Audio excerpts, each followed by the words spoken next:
All right. So customizations is what we're going to talk about. So in customization, as I told you, first thing we will talk is customizing the user interface.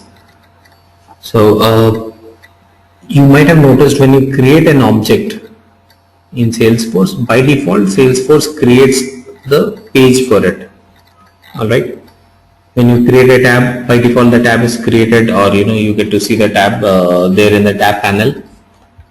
So Salesforce by default creates user interface for everything that you create on it. All right. But sometimes you might not be happy with the default UI that Salesforce provides you. So Salesforce gives you standard UI for everything, for all standard, all custom objects. But sometimes you might want to make some certain changes on that user interface. Let's say you have all the fields in, usually you must have seen that Salesforce has fields in 2 columns. If you open any record,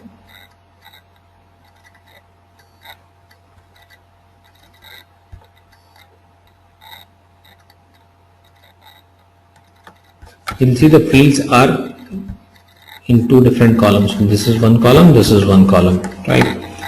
You might want to have all the fields in one column. You might want to do that. You might not want to see some of the fields here. Okay, you might want to reorder some of the fields. Let's say campaign thing you want to see at the top, and website you want to see at the top. So with reordering of the fields, these things you might want to do, right? So for this, Salesforce gives us an option, which is, so there are 2 things which you can do here. In fact, you can customize this interface. As I told you, there are 2 ways of customizing anything in Salesforce. One is through programming, one is without programming, the declarative method. So if we have to do the same thing using programming, then we'll have to use Visualforce, which is the programming language. If we do not want to use any programming here, then we will simply use our page layout option, which is a declarative method of changing the interface. This is page layout.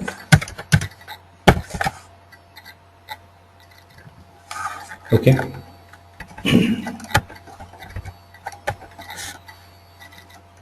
Now using page layout, what we do,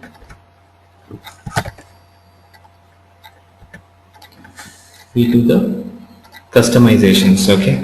So every object that we have in Salesforce, every object has page layouts. You create a custom object. Let's say project is a custom object. You have created the custom object. By default, Salesforce creates a page layout for it. See, by default there is a page layout created for it. So after creating object, do we always go and create a page? No. Salesforce by default creates a page layout for it, right? But if you want to customize that, we can go and do that. So for standard objects, you have to go to setup,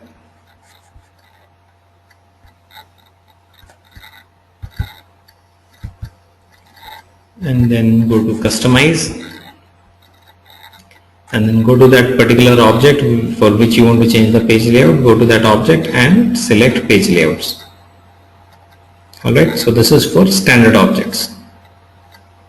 For custom objects, you have to go to setup and then click on create objects.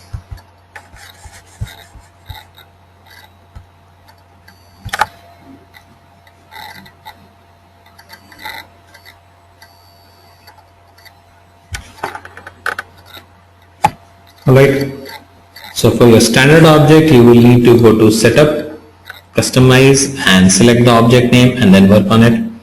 For custom object, you will just need to go to setup, create objects, and then click on any of the object, and you will see the page layout there.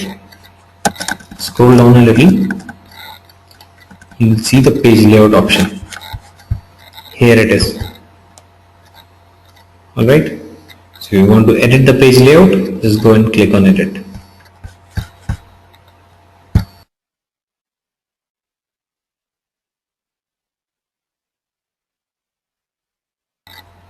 So the moment you click on edit page layout, you come to this screen. page layout editor. Here you will have the option of editing the page layout in terms of moving fields from one position to the other position. Owner field, you want to move it down. See, drag and drop. Certain fields, if you don't want to see, the start date, remove it. There's a remove button here. Click on this, remove it. Sometimes it may happen that some fields you don't want to put in the page layout, so you can remove the fields. All right. So what all things can we do on the page layout?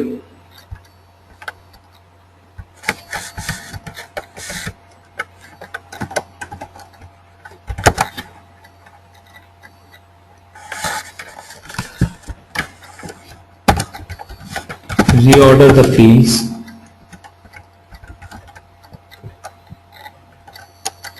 remove fields, reorder or remove fields. Okay.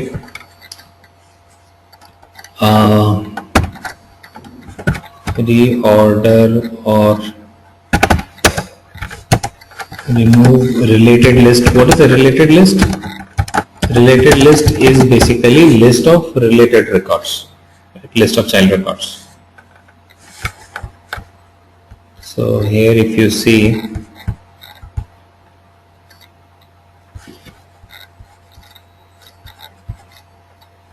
we have the option of related list, but I don't think we have any related list for this object.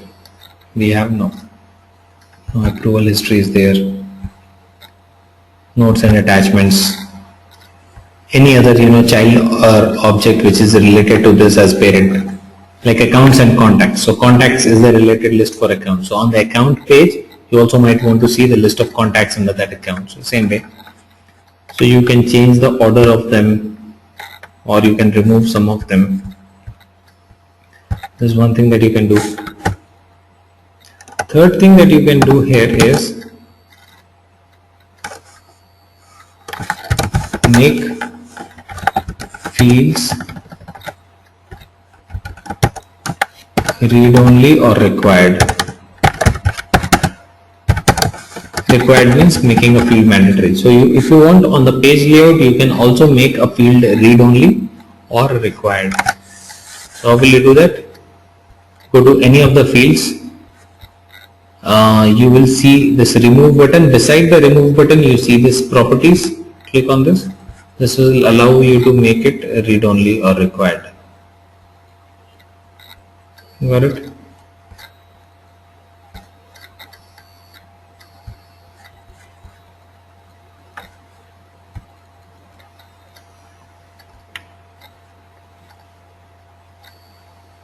Which means if you want certain fields to be required or read only, this is one more option. The other option that we have seen, making a field required, is while we create a field, at that point of time also you have an option of making the field required, right? And this is the second way of doing the same thing.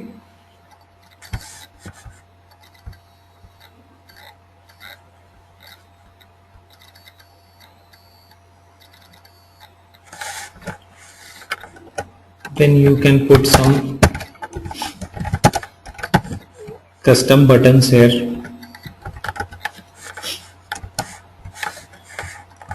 Or standard buttons as well. If you want to remove some of the standard buttons,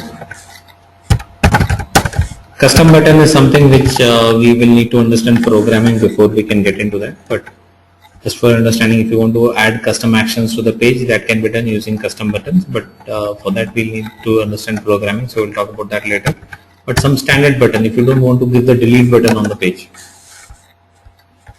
remove that. See, now on this project page there is no delete button. So you can bring the delete button, or if you want, you can remove it. You want to remove the clone button, so remove the clone button. See? So the buttons that you don't want to be displayed on the page, those can be removed. So these are the things which can be done on the page layout, right? The way you want your page to look, you can just control the page layout. So that's First thing about page layout. Second thing that you need to understand about page layout is you can have multiple page layouts. For the same object, we can have multiple page layouts. Now, why would we need multiple page layouts for the same object? For different profiles. Now, who will tell me what does this mean? We can have multiple page layouts or different page layouts for different profiles. Anyone who wants to explain this? Why is this required, or why are we doing it this way? Why are we talking about multiple page layouts? How does that help? For people with different kind of access, they can have different types of page layouts. Right, but can we think? Your answer is absolutely correct, but can you think of a practical usage of it? Why would we need this kind of a setup practically? To prevent some of the data to be shown to everyone and just for specific people, like maybe people who are higher up the ladder. Right, exactly. So some profiles don't need to see some data, so we might just want to remove some fields from the page layout that they access. And for some people, they should see the data, but for them it should just be read only. So your page layout will help you make data read only for their page layout, right? So these kind of things. So everyone does not need to see same kind of page, and everyone should not have same level of access on the page. So for different profiles, we can have different page layouts. So you have the option of having multiple page layouts, right? So I'll just show you how to create a page layout. So you already have a page layout. So as I told you, whenever you create a custom object, by default, Salesforce creates one page layout for that object. So we were talking about this project object. Let me go back to this project object.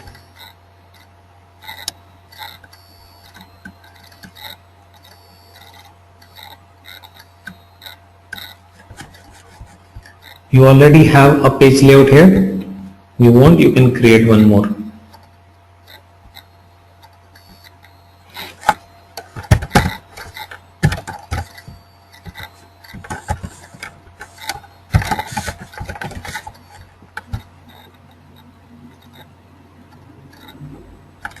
One more page layout is created. You bring in the fields that you want and everything. This page layout, I want the category to be here. So same thing, I mean, you will control everything the same way. Drag and bring in the fields.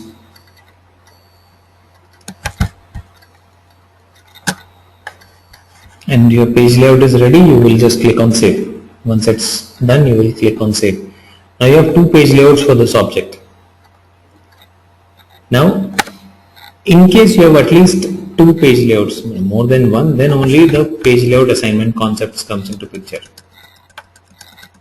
Otherwise, you just had one page layout, and whoever has access to this object will get to see that page layout only, right? Now, once you have two page layouts, then you have the concept of page layout assignment. Page layout assignment is what? Which profile will get to see which page layout? Very simple thing. So just click on page layout assignment, you will see a complete list of all the profiles. You just have to go and define which profile will get to see which page layout. Just edit assignment.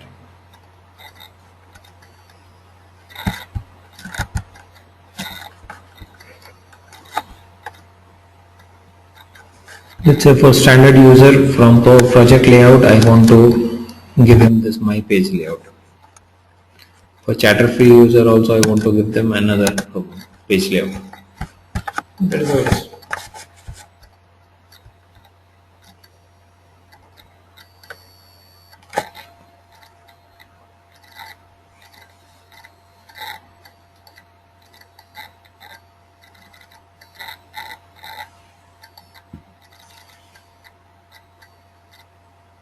Fine.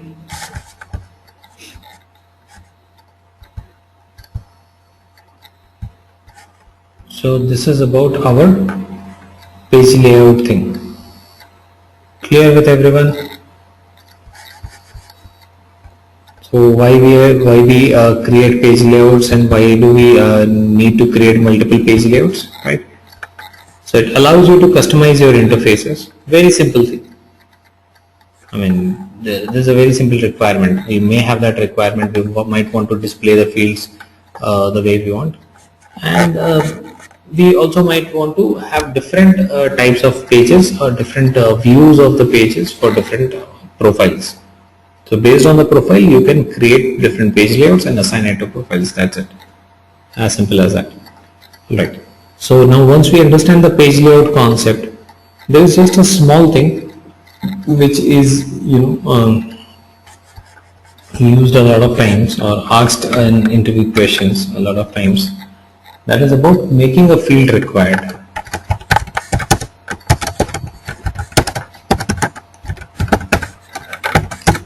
So for making a field required, we just saw that we have an option to make a field required through the page layout, right?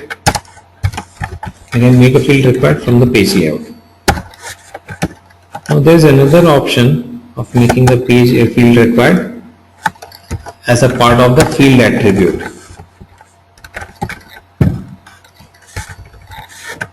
So when you create a field, at that time also you have an option of making the field required. Yes, we have seen that thing. Now the point is that when you make a field required as a field attribute,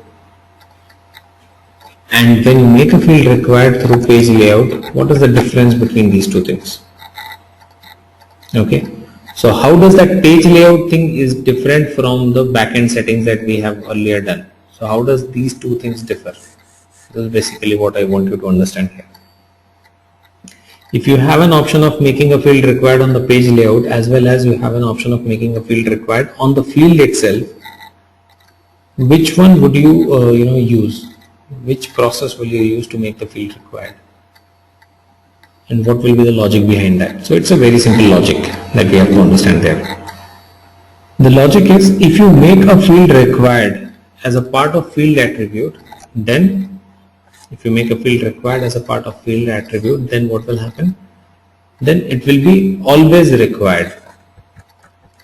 Some field which has been made required through the field attribute is always required. What does this always required mean? Always required means no matter which profile, no matter which page layout, no matter is it being entered through the page layout or through the data loader or through some other import option. Data might be data can be entered from your data loader and other stuff also, right? Import wizard and all. It always is not entered through page layout.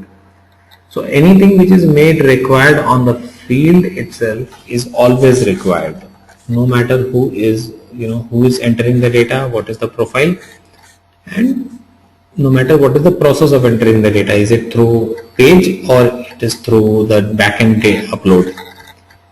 But for page layout, that is not the case. It is, if you make a field required on the page layout, it is required only when data is entered using that page layout. So which means if someone is entering the data from the backend, this required of the page layout will not work, because this is very particular to this page only.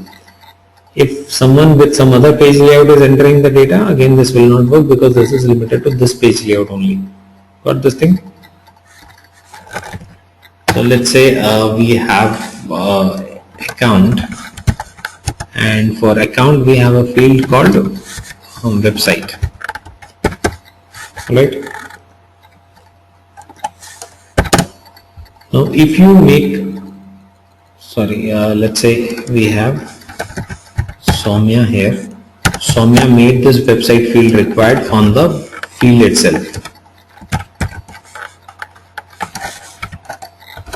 Made it required on field attribute.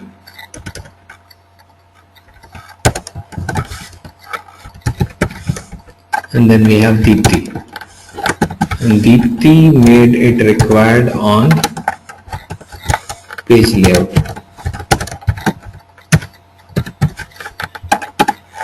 Okay, there is a page layout called page layout 1 and she made it required on this particular page layout. Now the difference is that because for Soumya she has made it required on the field attribute, no matter how she enters data into the system, she always have to provide website. Even when she is doing a backend upload. When you do an upload, that import wizard and all those things we have seen in our data management, right? So even when you are doing a bulk data operation, at that point of time also you have to supply the value for website, otherwise those records will not be inserted.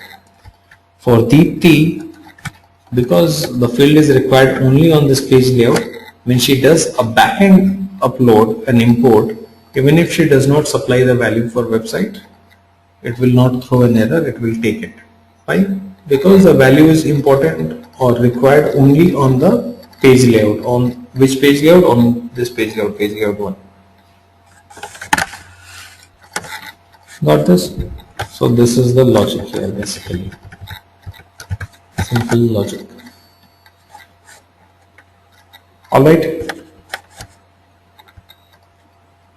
I have a question. Yeah, please tell me. So would you say that it would be better to do it through page layout when we are making it rather than making it required as field attribute? No, it's not about better or worse, or it's not about a generic thing. It depends on your requirement actually. So you cannot say that this approach will be good for all occasions, right? Sometimes you have that kind of requirement. Tell me, go ahead. Yeah, because if I'm making it required on field attribute, then for every action that I have to take on the particular field, I have to remember that that was a required condition. But so that would increase the overhead of my work. I mean, that's what I'm thinking. Yeah, so that is what I told you. That depends on your requirement. What kind of field are we talking about? Or what process are we talking about? For example, sometimes it happens that some of the fields you always need data for those fields. Till the time there is no data on that field, the record does not make any sense to you. There is this. I'll give you an example. There is this company which does email campaigns to its clients, right? So all the contacts that they have. They made a rule that till the time there is no email ID, there is no point taking in that contact. There is no point creating the contact because only way that they market or they reach their customers is through email. Now for them, it does not make a difference whether it is being entered through your page layout or through backend upload. They always need an email ID. If email ID is not there, the contact is completely meaningless. So some data is like that, some part of the data is like that, which always needs to have a value. For some data, you might want the end user to enter value when someone is entering in, data into it manually, and at the time of backend, you just might want to skip that part, right? Let's say opportunity amount. So you want your sales people to always estimate an amount for the opportunity, that okay fine, this is the amount that we are expecting. You always want them to do. If you don't make it mandatory, these guys will make calls and they will not enter. So this is again a practical scenario. The sales guy calls the customer. They do not have an idea of what customer will buy, right? And they keep the amount field blank. They just leave it blank. Why they leave it blank? Because they cannot estimate. But company tries to enforce this thing that you should ask the customer and you should try to figure out what product they are planning to buy and all. So for that reason, the company tries to make it a mandatory thing, right? But this is a situation where the company just might want to make it mandatory only for the sales people because they want to enforce this thing for them. But when all of a sudden the company wants to upload, let's say 100 opportunities, they realize that okay fine, last year's opportunities again we want to create here. At that point of time, they might not want to make the amount mandatory thing. At that time, they just want to leave it blank. so that they do not get any wrong calculations or it does not go and affect their forecast and all those things. We just might want to keep it blank. So these things can be there. So if you have that kind of requirement where you feel that no, data is going to be always required, you have to make it required on the field level, field attribute. Okay, and these kind of fields are, this is called universally required.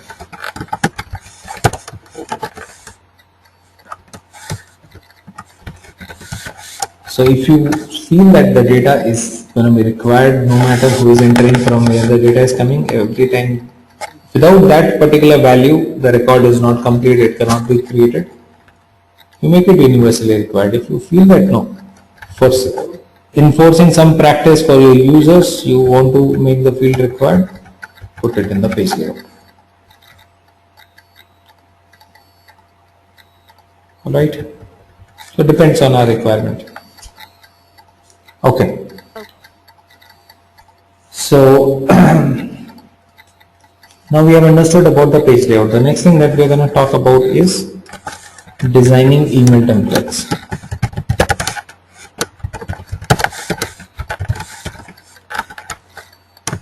So designing email template is a very simple thing. I think you all have designed some email template. When you write an email template, it's more like first of all you design it and then you send it, right? So designing email template is not a difficult thing. The only thing that we have to understand here in Salesforce is when we are talking about designing an email template, we are primarily talking about creating a draft template, right? A draft of the email template thing, and then you just need to combine it with certain fields from the data. Let's say you want to send that email to a contact, so you might want to merge some of the fields from contact, like the first name of the contact or some data from that object, right? Those things you might want to connect, merge into the email template. Okay, and then you just save it. So as the name suggests, template, so you'll just design the template, keep it, and this template can be then reused. Okay, so multiple times you can use the same template. All right, so because we have data because we have data in Salesforce, sometimes we might want to send automated emails to the data, things like that. So for that you can just design the template, keep the template, and these templates can be used for sending the emails or automated send of emails and all that. So we will talk on those lines. How to send that emails automatically, that is something which we will talk later, maybe after 2 sessions or so. But how to design the email template, that we will see. Okay. So designing email template has got nothing to do. You just have to design the template where you have to go and define the subject line and the body. But what we need to understand here is there are 4 types of email templates which Salesforce allows. One is a plain text email template. So plain text email template is the normal email template where there is no formatting, nothing, only plain text, simple text, no formatting of text, no colors, no images, nothing. Okay. Second is HTML using letterhead. This is where you can do all sort of formatting. Okay, put images, you can use the letterhead, the backend letterhead, you can put hyperlinks, everything can be done here. Third option that we have is custom. For this you need to write HTML code. You can do everything, but you have to write HTML code for the entire template. And the fourth one that we have is a Visualforce email template. Visualforce email template is created using Visualforce, the programming side of it. So these are the 4 different email templates that we have in Salesforce. You can use any one of these to create your template. How will you create that email template? You need to go to setup, communication template, email templates.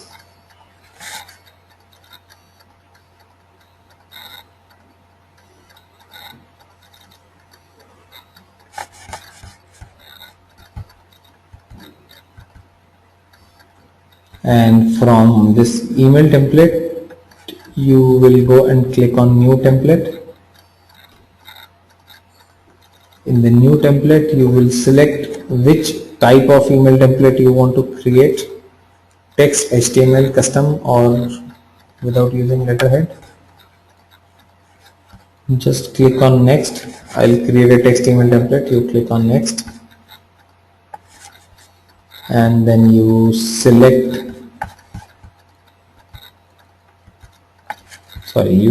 the value to the subject.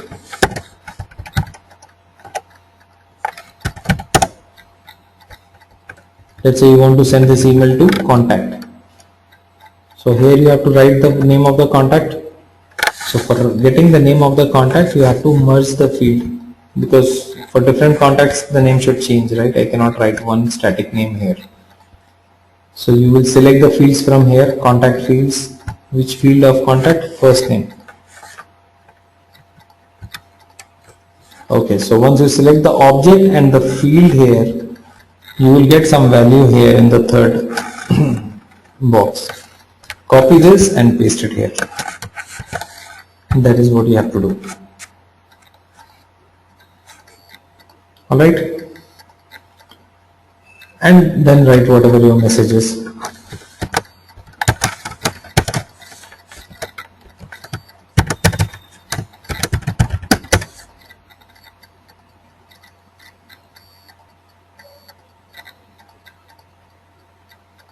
Okay, so after thanks you want to write sender's name, sending user's name.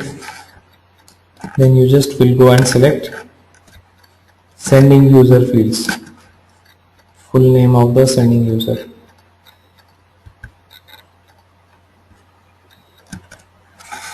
Again copy this and put it here.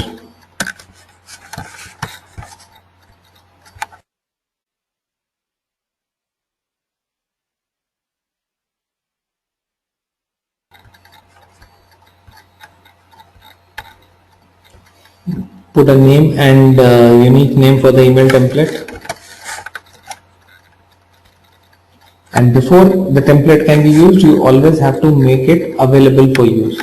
So the email template needs to be made available for use before it can be used. Till the time you do not make it available for use, the end users cannot use it. Right? That's it. Then your template is ready.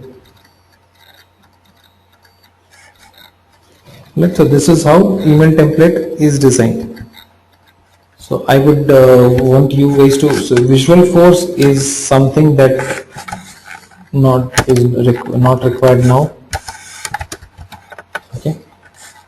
HTML code, in case you have written HTML code, it's fine. Otherwise you just leave this one also for now.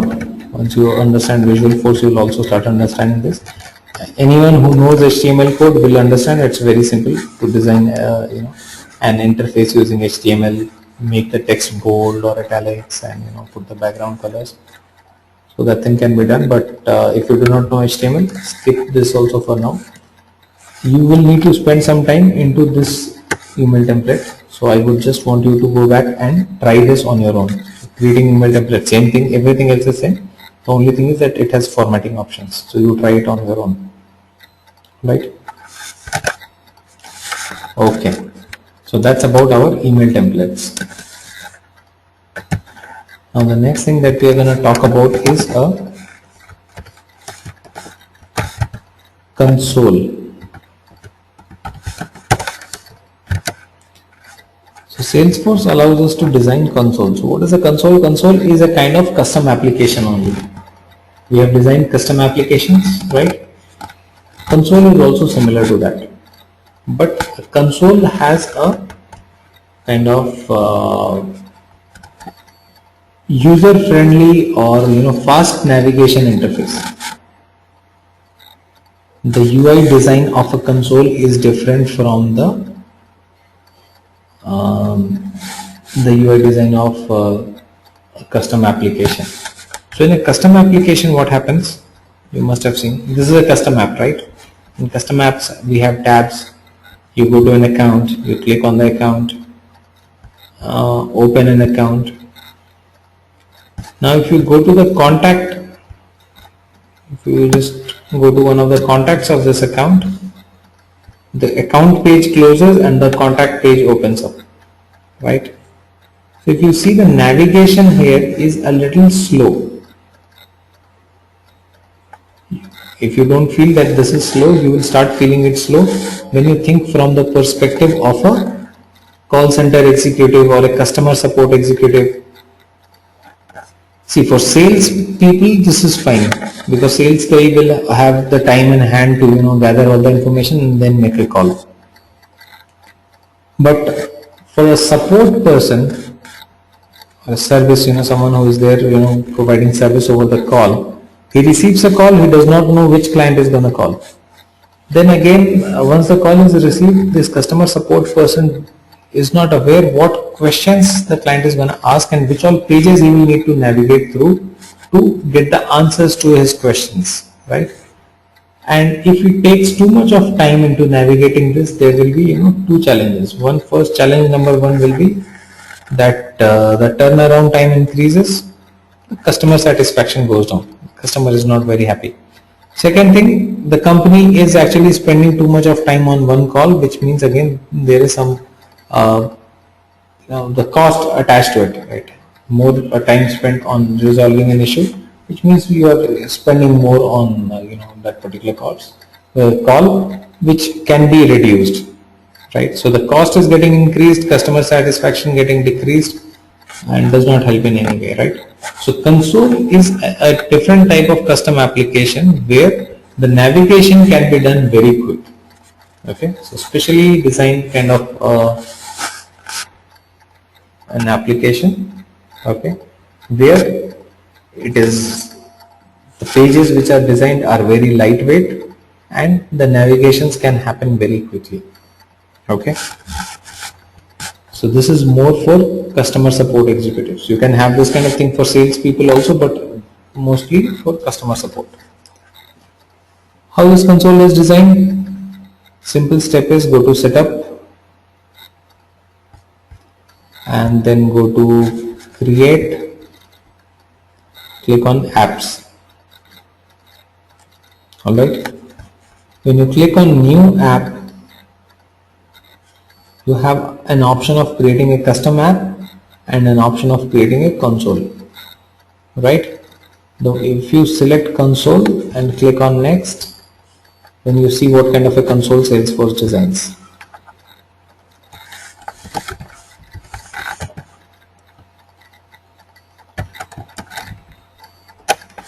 Let's call it support app. Click on next.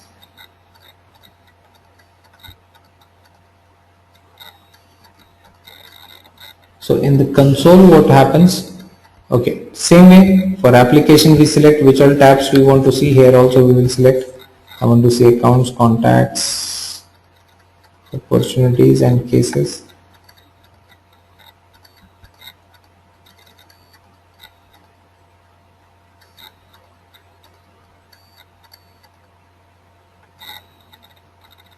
Do you see cases anywhere? No, right?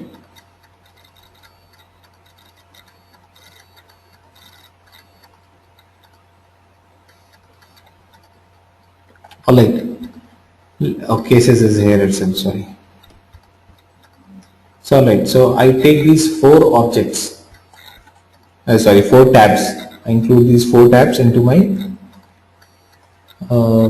console. Then click on next.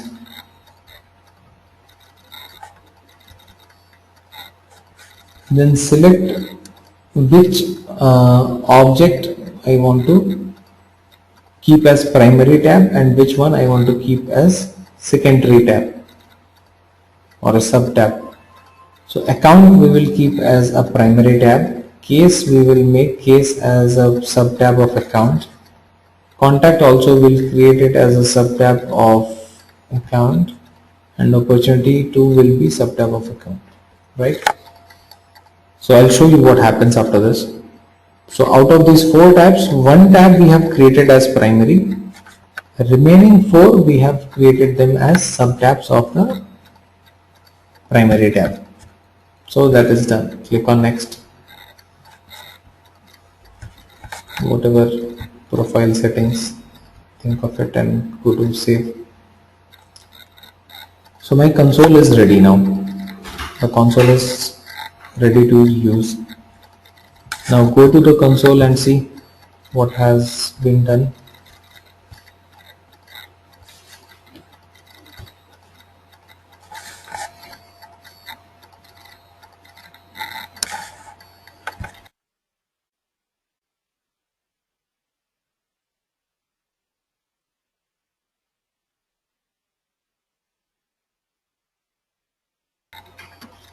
So on this console, what you have to do, the moment you come here, you see this kind of a screen. Okay, this is how it looks.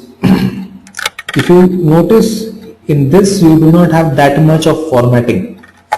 The Salesforce usual app has the sidebar, a lot of things, so that makes Salesforce a lot heavier. Okay, this is a lightweight thing, just data. That's it. Very light, designing, and remaining all is data. Now if you go and see here, all the tabs are listed here in the drop down. Again, there is no additional space taken for the tab panel and all those things, so that again puts some weight on the page design and all, so that has also been removed. All your tabs are available here in the pick list.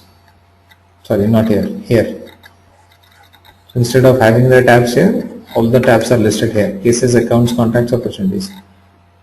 Now accounts is the primary tab, rest everything is second sub tab, which means if you open an account, the account will open up here. See, opens here. You want to open another account, go here, click on that. See, the first account is here, the second account is here. So the first did not get closed, and I am able to navigate from one to the other very quickly. See, and I don't have to close one for looking into the other one. Now for account, if account is a primary tab, that is the reason why it opens in this panel, on the topmost panel. If you try to open an opportunity under account, it will open in the second layer. See, the opportunity will open under this. So if the customer support team needs to view some data, let's say he needs to access the contact details of this account quickly, just click on this. See, the contact details are here. Wants to see some opportunity detail.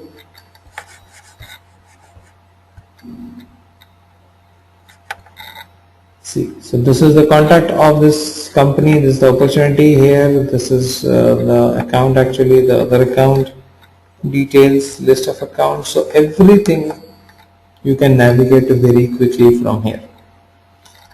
So as a customer support executive, this kind of a thing will become easy to handle. Let's say the customer who has called, he is asking for a case, and all of a sudden then he says that, okay fine, tell me information on the opportunity. Then he says again, can you tell me about the case again? If you close that, you cannot navigate back, right? So you just keep on opening new windows, and finally once your call is over, you can close the entire thing. So it allows you to open multiple records simultaneously, and that too very fast, very quick. So it's very lightweight programming which has been used here. Clear? Right. Please tell me if you have any questions in this console part. So we have talked about page layouts, we have talked about page layout assignments, we have talked about the email templates, and then we have talked about the console. Please tell me if you have any questions in any of these.